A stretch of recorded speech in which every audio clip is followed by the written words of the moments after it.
C'est une question très vaste et il est très difficile d'y répondre parce qu'il y a un côté qui est de diriger le théâtre en soi et donc à ce moment-là il faut être sur tous les fronts, aussi bien pratique, technique. Et puis il y a également évidemment le choix de la programmation. Il y a 3 ans maintenant que je suis à la direction de ce théâtre et jusqu'à présent, les gens étaient assez contents de mon choix. Donc je pense que les spectateurs qui avaient l'habitude de venir à l'époque de mes prédécesseurs, ben, ils sont pas trop contrariés dans leur choix. Tout en sachant qu'effectivement, une société évolue, que tout évolue et que donc on ne peut pas ressortir ce qui se jouait il y a 4-5 ans maintenant. Je ne viens pas du tout du théâtre, hein. Je viens du cinéma et je viens de la télévision. D'où mon intérêt pour les caméras et tous les micros. Je veux dire, ce sont des choses qui font tilt. L'audiovisuel est pour moi une chose extrêmement importante. Puis effectivement, j'ai été directrice littéraire d'une filiale de TF1. Et donc, je me suis intéressée de ce fait après la mise en scène. J'ai fait d'abord la mise en scène, ensuite direction littéraire dans une filiale de TF1. Et là, des amis auteurs avec lesquels je travaillais me disent « Mais est-ce que vous vous intéresseriez au théâtre ?» Je dis « Théâtre, non. Théâtre, non, pas vraiment. » Et comme j'étais, à l'époque de mes mises en scène, je faisais partie de ce qu'on appelle l'école des buts de Chaumont, où on travaillait par chance. C'était génial, parce qu'on répétait avec les comédiens sur un plateau pendant 3 semaines avant d'empexer, comme on disait à l'époque, c'est-à-dire avant d'enregistrer. Et donc je connaissais bien les comédiens, j'avais en plus cette charge de direction littéraire, donc j'avais une formation qui était un peu double. Je me suis dit, tiens, pourquoi ne pas effectivement m'intéresser au théâtre? J'ai commencé à lire des pièces de théâtre, et puis voilà, puis ça a commencé comme ça. Et puis j'ai produit avec une associée, j'ai produit au théâtre des Jazés, et puis voilà, puis de fil en aiguille, je me suis aperçue que c'était bien d'être son propre diffuseur, plutôt que d'être producteur et de frapper à toutes les portes en disant j'ai un texte, il est superbe, il est merveilleux, il est... Je me suis aperçue que c'était très difficile et effectivement il y a eu cette opportunité d'achat du théâtre La Bruyère et donc voilà, et donc avec mon associé nous avons repris le théâtre La Bruyère et j'en assure la direction. Une journée type, oui. D'abord, elles ne se ressemblent pas toutes. Elles sont plus ou moins hard. C'est assez étonnant parce que parfois quand on arrive au théâtre, on se dit « Oh ben ça c'est cool, c'est une journée tranquille ».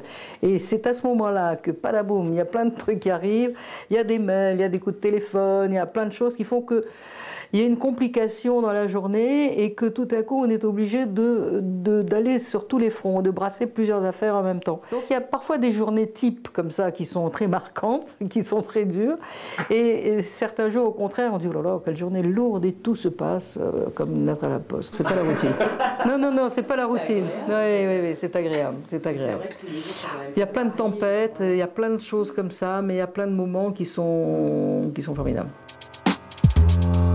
Le choix d'un sujet, c'est avant tout un coup de cœur. Sur un sujet, sur une mécanique d'écriture, sur la dramaturgie, comment les personnages évoluent, parce que c'est ça qui est important, comment une situation évolue, est-ce que ça va crescendo, est-ce qu'à l'intérieur de cela, est-ce qu'il y a de l'émotion ou pas, parce que je suis très sensible à ça, parce qu'il y a une émotion, est-ce que les gens se sentent concernés par ce qu'ils entendent, par ce qu'ils voient. Alors évidemment, peut-être qu'on est un peu loin d'un théâtre épuré, mais je suis plus près d'un théâtre plus humain, où les gens se retrouveraient par des situations, par des sentiments. Je reçois effectivement énormément de scénarios que j'ai plus ou moins le temps de lire. Donc je commence à lire un texte en diagonale et quand je commence à accrocher à la 10e page, par exemple, je continue, c'est que c'est bon. Si à la 10e page le texte me tombe des mains, je préfère abandonner. C'est très aléatoire, quoi. On ne peut pas me dire comment on fonctionne. Il n'y a pas de mode d'emploi.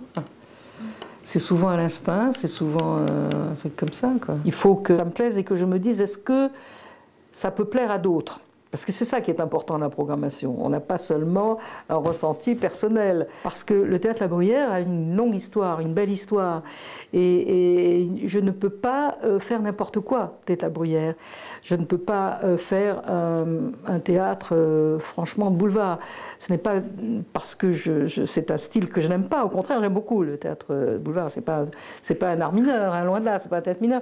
Mais en même temps, il y a quelque chose, donc c'est un peu difficile de naviguer. C'est pas non plus un théâtre d'intello, donc je peux pas faire de texte très intello. Voilà, je pense que c'est une question de feeling aussi. Et puis il y a aussi les lectures qui sont organisées, soit des comédiens qui me connaissent, qui m'appellent, est-ce que je pourrais avoir une lecture, ou des metteurs en scène. Et à ce moment-là, si mon plateau est libre, évidemment je les reçois avec beaucoup de plaisir. Et c'est très agréable aussi parce qu'une lecture de texte dit par des comédiens, alors plus le comédien en face évidemment est un bon comédien, plus il fait ressortir le texte et plus on a envie d'y aller. On s'est dit ah ça ce serait bien. Filmer non. Un showcase, j'ai pris un spectacle à la suite d'un showcase. Ouais. J'avais beaucoup aimé, c'était un bon moment, une bonne représentation. Et j'ai été extrêmement déçue parce que ça a été un échec ici. Mais enfin bon, voilà. Il y a souvent un metteur en scène, sinon, effectivement, il y a une recherche de metteur en scène. Il y a une recherche de metteur en scène en se disant qu'un texte peut correspondre à une sensibilité plutôt qu'à une autre. Et puis je rencontre le metteur en scène, on parle du sujet et je vois si ça, ce qu'il a envie d'en faire, comment il veut le monter, comment il... C'est lui le capitaine, hein, c'est lui qui monte son travail, donc je ne veux pas intervenir. Mais si, quand il y a quelque chose qui me choque, je le dis, mais complètement en aparté, et seul à seul. Il y a des agents aussi qui me proposent des sujets aussi, hein, me disent j'ai un tel qui a tel sujet, ou j'ai tel comédien ou tel comédien qui voudrait bien jouer dans tel pièce, je te l'envoie. Enfin bon, je veux dire, il y a un échange aussi, il y a un travail. Ça met à peu près 5, 6, 7 semaines à peu près. De montage, tout dépend de la difficulté, de ce que demande le metteur en scène pour sa mise en scène, tout dépend. Si c'est une mise en scène simple avec 2 comédiens, on a moins de temps de répétition, moins de temps de plein de choses. Ça dépend aussi des effets lumière, des effets son qu'on veut avoir. Je fais partie de l'association des théâtres privés. Et donc, nous avons un fonds de soutien, comme son nom l'indique, qui nous soutient dans nos projets. Voilà. On ne peut pas monter n'importe quel projet. Je veux dire, on n'a pas un nombre incalculable de projets à monter. On en a 2, 3 par an. Je crois que tout dépend. C'est assez compliqué, hein, parce qu'on dépend de la réussite du projet ou pas. Et en principe, nous sommes soutenus sur 40% du montant du budget du devis du montage. Les 60%, c'est plutôt... oui, c'est le théâtre. C'est le théâtre. J'ai travaillé avec des coproducteurs, mais c'est souvent un peu difficile. Je trouve que le système de coproduction au théâtre... disons, est moins bien fait que, parce qu'il n'existe pas depuis très longtemps, qu'à la télévision ou qu'au cinéma, où le producteur a vraiment une part réelle. Et alors qu'au théâtre, il n'est pas considéré, déjà ce que je n'arrive pas à comprendre. Et puis au théâtre, souvent les coproducteurs, j'ai eu quelques déceptions parce que d'abord ils hésitent à mettre leur part au niveau dans le montage, par le pourcentage qu'ils doivent mettre, d'une part, et quand il y a des pertes, alors là il n'y a plus personne, enfin bon, ils se défilent, enfin c'est compliqué. Ce ne sont pas des vrais coproducteurs. Ouais. C'est tel qu'on l'entend dans le cinéma et à la télévision. Non, il y a Sofitéa, mais... Vous êtes aussi limité par des... je suis limité, oui. C'est vrai que j'ai un plateau, et c'est que le plateau, il faut le payer tous les soirs. Donc, effectivement, s'il n'y a pas de recettes, ou moyennement de recettes, voilà. Il faut d'abord rembourser tout son montage, et puis ensuite, il faut payer un plateau. Donc, on ne peut pas, là maintenant, on va sur des extravagances de cachets sur certains comédiens. Et ces artistes viennent dans les théâtres en disant « Ah bah oui, mais j'ai fait tel feuilleton, j'ai fait... » Oui, il avait un petit rôle, d'accord. Mais c'est la télévision, c'est pas du tout la même économie. Hein. c'est pas pareil, hein. Nous sommes, nous, des artisans. Moi, en tout cas, dans mon théâtre, je ne peux pas me permettre d'avoir un plateau trop lourd. Donc, ce qui veut dire que je ne peux pas prétendre à avoir des comédiens de premier plan, dirons-nous, de tête d'affiche. Voilà. Sauf que là, ce que je dis est quand même en contradiction avec ce que je vais vivre, puisque ce soir nous avons la première d'une lecture qui se fait avec François Berléand et Mano Deva, parce qu'il aimait beaucoup ses textes, parce que ça le faisait rire et qu'il avait envie de le faire. Donc il y a l'envie aussi du côté du comédien. Quand on parle d'envie et de coup de cœur, il y a ça aussi. Et donc il avait envie de lire ses textes, ça l'amuse beaucoup et il vient pour 15 représentations. Voilà. Et donc là, je pense qu'il fait un sacrifice oui, au niveau de son péché. C'est une belle aventure et je trouve que c'est bien pour l'image du théâtre. Et je le remercie d'avoir accepté. J'y vais tous les ans.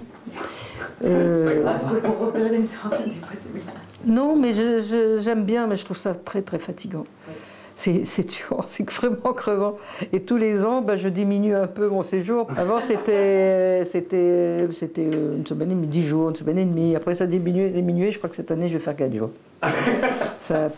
Non, à raison de 3-4 spectacles par jour, c'est crevant. Puis il fait chaud, il y a de la poussière, il y a du bruit, il y a de... Ça dépend. Les metteurs en scène proposent quand même des comédiens, me demandent. Et jusqu'à présent, je n'ai jamais eu d'a priori. J'ai jamais dit, ah ben non, je veux pas cette comédienne, je veux pas ce comédien. Non. Non. Si je connais pas, je me renseigne, je vais sur Google, je regarde ce qu'il a fait, ce qu'a fait le comédien, dans quoi il a joué avant. Enfin, il m'est arrivé de dire à des metteurs en scène, ah non, là je ne sens pas du tout. Là je ne sens pas. Et puis chacun argumente après, évidemment. Hein. C'est séance de travail, c'est normal. C'est de l'échange. D'accord.